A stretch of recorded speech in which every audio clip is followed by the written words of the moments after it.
So the problem with careers in science is that although we don't have problem with initial recruitment. At an earlier stage, we have about 55% females and 45% males. But the main problem is the retention and progression. And that's the reason I feel that we need to invest a lot of time and effort into encouraging our female scientists, both clinical and non-clinical, to retain to be retained in the field. And the important thing is that we have to give them support at the key transition points.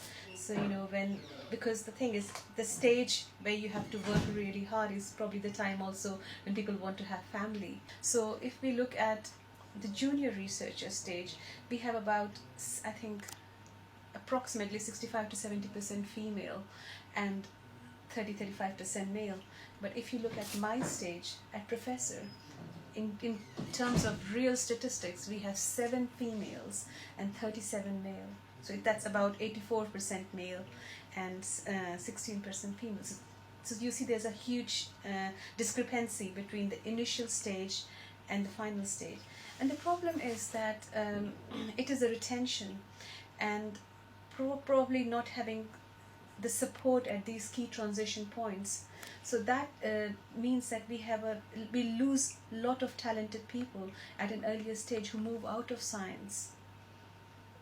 Whereas, I mean, obviously the childbearing responsibility is female, so a lot of male, they can continue in their career unhindered, so the chances for them to do well is higher. And secondly, I mean, I think things are getting better, but there have been fewer female role models at the highest stage. For example, if you look at the speakers at the conferences, you're likely to have more male speakers than female speakers.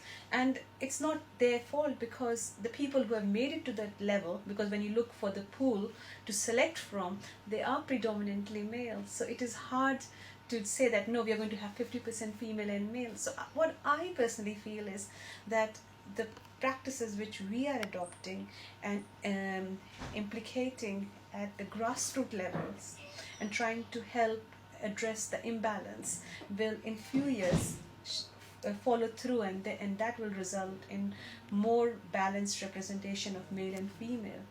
And it will also mean that we are not losing 50% of our talent in the country.